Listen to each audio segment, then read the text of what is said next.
Government is becoming so enormous that it's gobbling up all the resources. We have the highest taxes in the world now. There are socialized countries that have lower taxes than us. Our plan is to get rid of the whole tax code. We looked at it and we said, could we make it better? And we became convinced that it's just so bad, so big, and so ugly, we ought to get rid of the whole thing. Our current tax code is 70,000 pages, and we think it chases jobs and companies overseas. I am embarrassed to compliment Canada. Canada has lower business taxes than we do. The corporate income tax is 35% in this country. Canada, it's 15%. Burger King reincorporated in Canada this year. We have one flat rate, 14.5% for a business tax and 14.5% for a personal income tax. What if you don't make much money? I mean, what if you make less? It kicks in at around $50,000. And per individual? Yeah, currently right now, most individuals that make 50 or under don't pay any income tax. So under our system, they still wouldn't. But we go one step further because we want the working class to feel like they're part of this tax cut. And so we get rid of the payroll tax.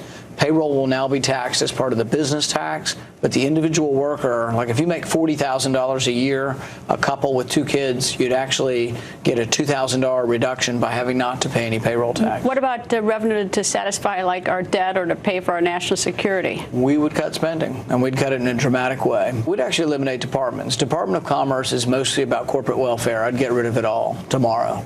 Department of Education ought to be done at the state and local level. I'd get rid of it. Department of Energy, I'd get rid of 95% of it. I'd still have nuclear regulation. I'd probably put that in with the Pentagon. So there's a lot of departments you could get rid of. HUD, you could give that back to the states and have the states involved in housing and not the federal government. Department of Interior, most of that could be downsized. Have you run the numbers on all this? Yep. The tax cut actually scored statically would be almost $3 trillion tax cut. But we would make up for it by cutting spending. I've introduced 3 5-year budgets that balance in 5 years with cutting significant amount of spending. I suggested all foreign aid should be cut, and it's interesting that about 70% of the American people agree with me. I put it in terms like this: does it make any sense for me to borrow money from China to give it to Egypt? Or does it make any sense to give money to corrupt leaders, autocrats, and dictators who steal their people's money? My dad likes to say we take it from poor people in America to give to rich people in third world countries. Look at Mobutu or Mugabe, these people who have stolen from their people. They don't have running water and electricity, but they have vast wealth in diamonds and rubies and gold. But it's all expropriated by these leaders, and we send money to try to help people in Africa, but it's stolen right off the top by the leaders. There's an unholy alliance in Washington. It's right and left, it's Republican and Democrat. Republicans say, well, we just need anything the military wants, we're going to give them. Democrats say, well, we want more money for domestic welfare. You know what happens? They get together, and the unholy alliance is everything goes up. You have to look at military spending, you have to look at non-military discretionary spending, but ultimately you're going to have to look at entitlements. Entitlements are half of the budget, and we're spending more than we bring in. It's adding to the deficit. Our debt is approaching 100% of our gross domestic product. Our whole economy is equal to our debt now. That's a real problem. The latest poll we have on the debt ceiling, right now, if the debt ceiling was not raised, in terms of who you would blame, 54% of Americans said they blame the GOP on Capitol Hill. Only 29% would blame the president, and they want the debt ceiling to go up. Obviously, you took a stand on this. Are you worried that voting against this issue could hurt your standing, your political future? I never really think about things in terms of my political future. I just think about what's best for the country. And I would dispute your poll numbers. I would say the overwhelming majority, I think it's probably a 70 to 80% number, think that we cannot keep borrowing money without having some spending restraint. So if you word that, polls all on how you word the questions. But if you ask people, should we continue to borrow money without any budgetary restraint or without any budgetary caps or without trying to balance the budget, I think they would say, no, it's inexcusable, it's unsustainable. So we've got real problems as a country, and we can have all these sort of short-term battles between Republicans and Democrats, but we're borrowing over $1 million a minute. It's costing 1 million jobs a year, and it's unsustainable. They don't have to balance their budget.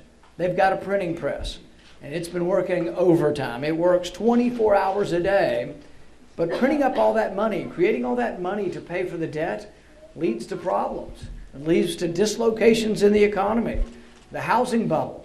The housing bubble and subsequent crash were caused by the Federal Reserve, keeping interest rates too low for too long. Too much government money was given out to too many borrowers who could not afford the payments. Contrary to what the president claims, big government and debt are not a friend to the poor and the elderly. Big government debt keeps the poor poor and saps the savings of the elderly.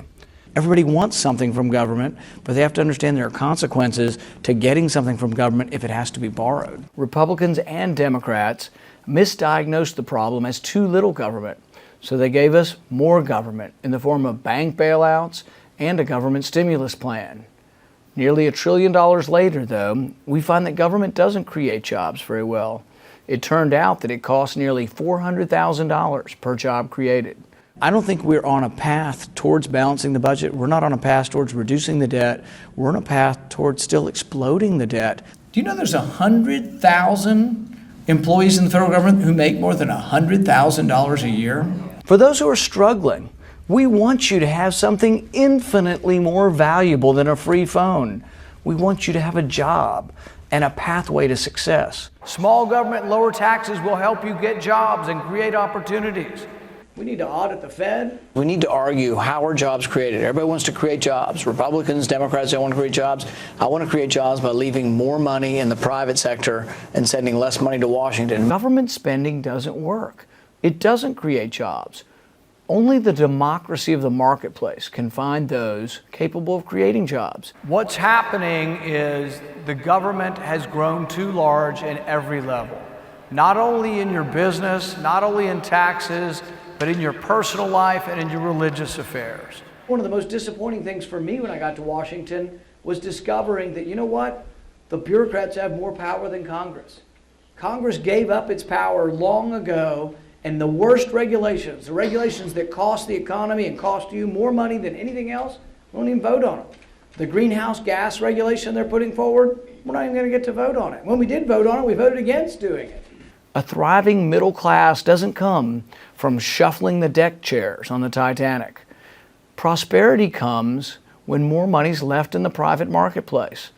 We ought to be bigger, better, bolder for lower taxes, less regulation. Let's be the party of balancing the budget. Most Washington Republicans want revenue neutral tax reform, and I tell people if that's what we're for, I'm going home.